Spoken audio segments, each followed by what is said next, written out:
Welcome to the Barrow Bookstore audio series.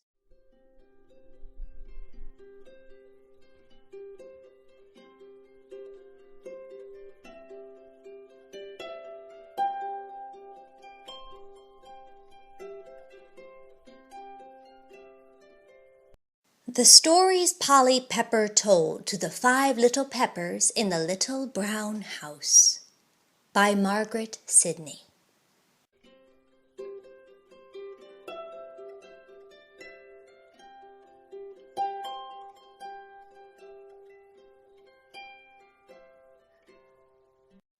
Chapter 14.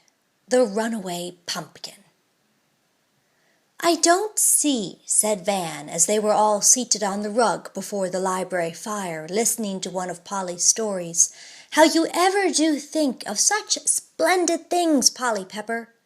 "That's nothing," said Jasper, "to the story she has told time and again in the little brown house in Badgertown."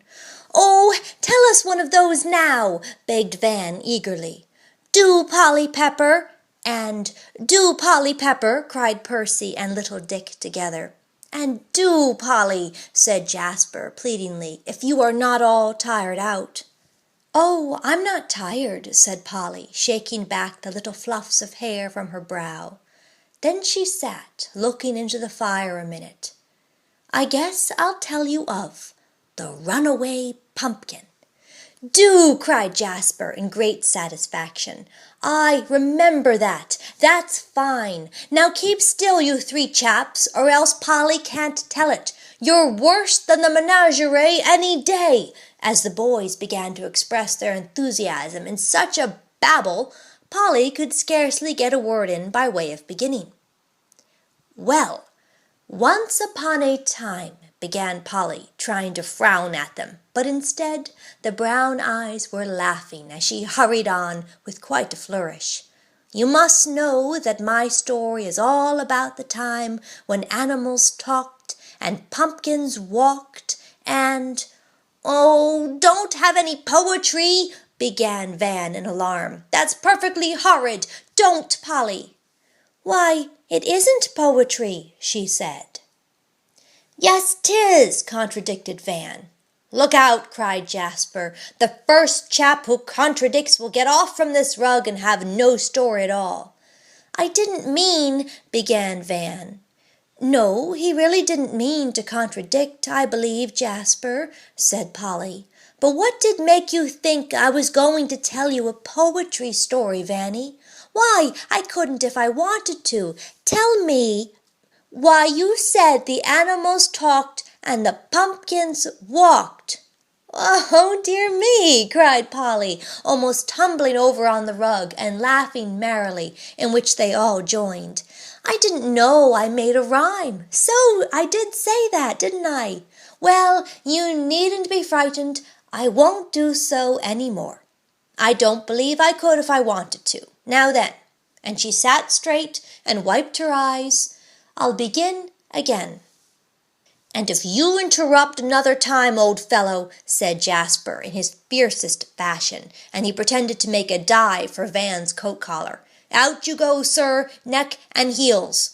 Go on, Polly. I'll keep this chap straight." "Well, pumpkins did walk and talk too," said Polly, plunging on in the gayest mood, "in those days I'm telling you about. Now, Farmer Stevens had a big field of them. Oh, it was as big as this house and the grounds and way, way off. I don't know how far, and every single bit of it was full and running over with pumpkins." "How many?" cried Van thoughtlessly. "Shh!" Jasper held up his hand and made a great show of springing in Van's direction, which made that individual duck suddenly behind Percy's back. You see, he had to have a great many pumpkins to take to market, because there were such lots of children at his house, and that was all they had to live on. "Did they eat pumpkins?" cried Percy in a tone of disgust. "They didn't exactly eat them," said Polly, "at least not all the while, but they ate the things their father bought with the money he sold them for at the market." "Oh, well, go on." And every day all those children would climb up to all the windows in Farmer Stephen's house and watch to see the pumpkins growing bigger. And the first thing they did in the morning was to run out and count them to see if anybody had run off with any in the night. "How many were there?" asked Van, bobbing up from his retirement. "Shh!" cried Jasper. "Oh, I don't know, about 1,000,000, I suppose," said Polly recklessly. "Oh, Polly Pepper!" exclaimed Percy in astonishment. "Why, that can't possibly be true!" "Of course it isn't," said Polly coolly. "This is a make-believe story, you know."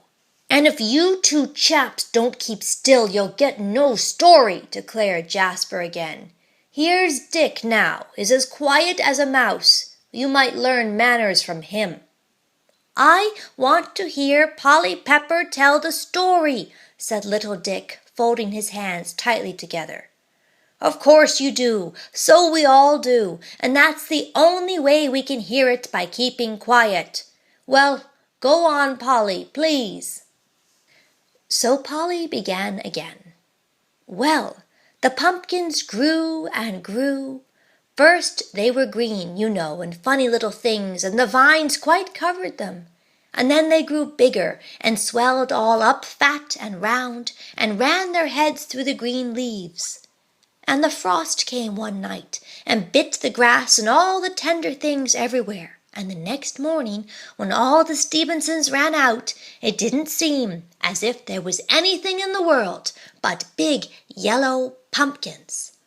All the vines were just puckered and shriveled up, but the pumpkins were just as proud as could be, and they said, 'Now we've got the whole world to ourselves.' And Farmer Stevens went up and down among them all, rubbing his hands just like this. And Polly looked so like him that everybody burst out laughing. And he said, 'Now, says I, my fine pumpkins, we'll put you in a pile very soon, and when your coats get yellow, away you go to market.'" "What did he mean?" demanded Percy. "Be still, and she'll tell you," said Jasper. And sure enough, what do you think? Every single one of those 1,000,000 pumpkins soon found himself in a great big pile against the barn, and there they were to stay until the farmer said they were yellow enough. Then away they would drive to the market. Well, one cold night, everybody had gone to bed in the farmhouse, and even Snap, the great brindled dog, was asleep, and all was as still as it could be, when one yellow pumpkin up top of the very tip of the pile whispered, "Hist!" And every other pumpkin listened with all his might to hear what he was going to say. "We are all very foolish," said the tip-top pumpkin, "if we stay here to be carted off to that old market, where somebody comes along to buy us, to carry us home, to eat up." "What can we do?" cried all the others straight through the big pile. "Hush! Don't make such a dreadful noise," warned the tip-top pumpkin, "or we shall have the whole house after us. I'm not going to be made up into a Thanksgiving pie, I can tell you." At the word pie, all the other pumpkins shivered, so that down came the pile, rolling and clattering to the ground, and some of them were going so fast they couldn't stop, but kept right on and were never seen more. "Let's all run," said the tip-top pumpkin suddenly. "Come on!" With that, he tumbled himself down with a will and set off down the road towards the village. But the other pumpkins didn't dare to follow, but they huddled together just where they fell. And so Tip-Top, I'm going to call him, went on alone, but he didn't care, and he sang to himself as he rolled along just as jolly and gay. And the first thing he knew, an awful thing came thwacking on his back, and a big hand said, "Here, stop there, you're coming with me." And he looked up and saw a giant. "Oh, oh!" screamed the three boys. "Oh, no, I'm not going with you," gasped poor Mr. Tip-Top. "I'm going by myself, thank you." And he wished 1,000 times he was back again on the snug pile with the other pumpkins. The great big giant only laughed, and he slipped the pumpkin into his pocket, where he rattled round, no bigger than a hickory nut. "Oh, dear me!" exclaimed Percy, while Van struck his hands together in delight. And then the giant stamped on the ground, and poor Mr. Tip-Top thought it thundered, and he began to beg with all his might to be let out. And in a minute some boys, 3 or 4 times as big as Farmer Simpson in size, came running up. "What do you want, master?" they cried. "Catch me an elephant," roared the giant at them, "a juicy, tender one, and 6 young lions for sauce. And then run home and heat the pot boiling hot, for I've got a juicy pumpkin in my pocket for a nice little morsel to go with them." Oh, how poor Mr. Tip-Top trembled down Oh, how poor Mr. Tip-Top trembled down deep in that giant's dreadful pocket. It was as black as a well, and however much he struggled, he knew he never could get up. "Please, Mr. Giant," he said in a very weak voice, he was so afraid, "do let me out. You are so big I could only make you a mouthful, and I want to go home."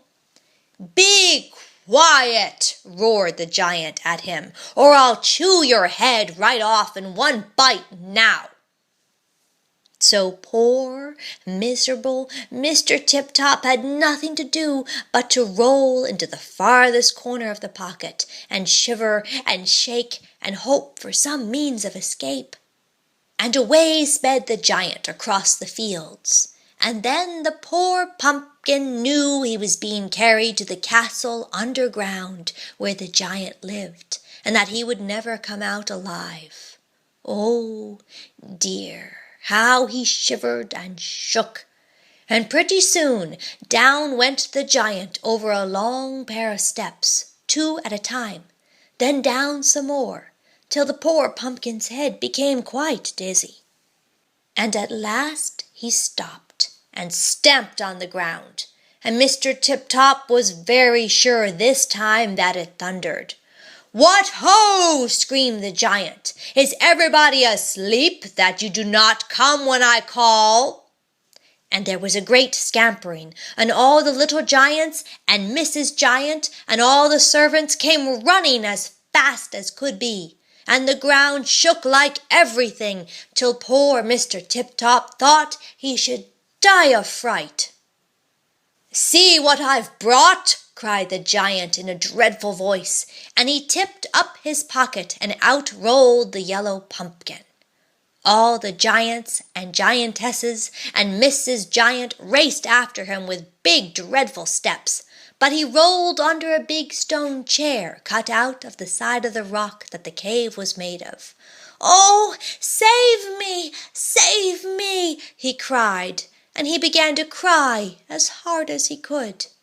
"I'll catch him!" cried every one of those dreadful creatures hunting for him. And at last one great big giant boy seized him and carried him off in triumph. But the others ran after him, trying to get the pumpkin away, and there was such a dreadful time as they tossed poor Mr. Tip-Top back and forth like a big yellow ball, that his head spun round and round on his shoulders until old Father Giant roared out, "Stop playing with him, for the pot is boiling hot now, and I'm going to have him for my supper.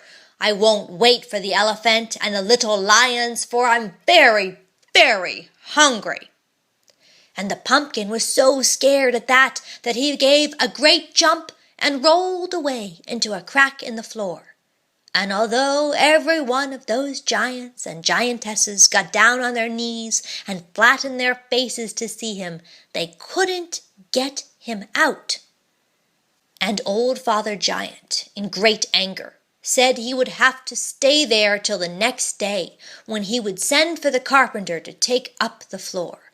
Then he should be boiled in the pot for a sweet morsel with his dinner. Oh, how poor Mr. Tip-Top shivered and shook! And about the middle of the night, when not a single person was awake, and everything was as still as a mouse, there came a little call just beside the crack. "Pumpkin! Say, Pumpkin! Don't you hear me?" "Oh, I guess I do," said poor yellow Mr. Tip-Top. "It's Johnny Stebbins." "Yes, 'tis," said the voice. "It's Johnny Stebbins, and I've come to save you." "If you will only get me out of here," said the yellow pumpkin, "I'll go home and be just as good. I'll never run away in all this world again, never. You can take me to market, and I'll go along as nice as can be." "Yes," said Johnny, "you must go along good, for you see all the pumpkins have to be carried to market, for we shouldn't have anything to live on if they didn't." "I know it," said Mr. Tip-Top quite humbly. "Oh, do get me out." "Well, I will," said Johnny, "but you must do just as I say." So the yellow pumpkin promised he would, and Johnny ran around the outside of the cave, and pretty soon Mr. Tip-Top heard him say, "Roll over here." So the yellow pumpkin rolled in the direction of the voice, and there was a hole big enough for him to get out of, and oh, in a minute there he was, out in the fresh air. And then Johnny said, "Roll home now as fast as you can. I'm going to stay and scare the big giant and Mrs. Giant and all the little giants and cut their heads off."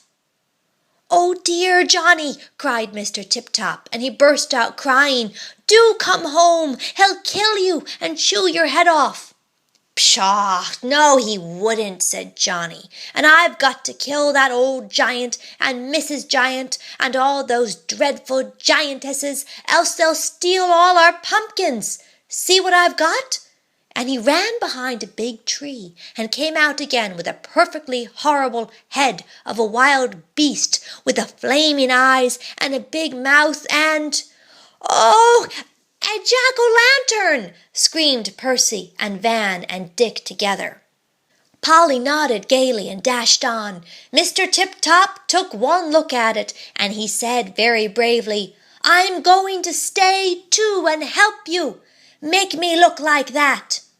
So in 2 minutes Mr. Tip-Top had flaming eyes in him and a horrible big mouth, out of which he kept saying, "Now we'll scare them twice as soon. Come on, Johnny." And in they crept into the cave. Oh dear, you never heard such screams and roars. The giant called for his sword and his servants, and then he huddled under the bedclothes and pulled them up over his ears. So Johnny cut off his head easy enough, and Mrs. Giant ran screaming out of the cave, and she was going so fast she couldn't stop herself running down the hill, and so she rolled into the pond at the bottom. And all the little giant boys and girls ran this way and that and climbed into the trees, so they were all caught, and the servants too. And then Johnny took a great piece of sealing wax he had brought along in his pocket and stuck the stone door fast, so it couldn't be opened. And then away he and Mr. Tip-Top went home. And Farmer Stebbins was so pleased with Mr. Tip-Top that he said he could sit up on top of the old clock in the kitchen. And there he is now, I suppose, finished Polly with a flourish.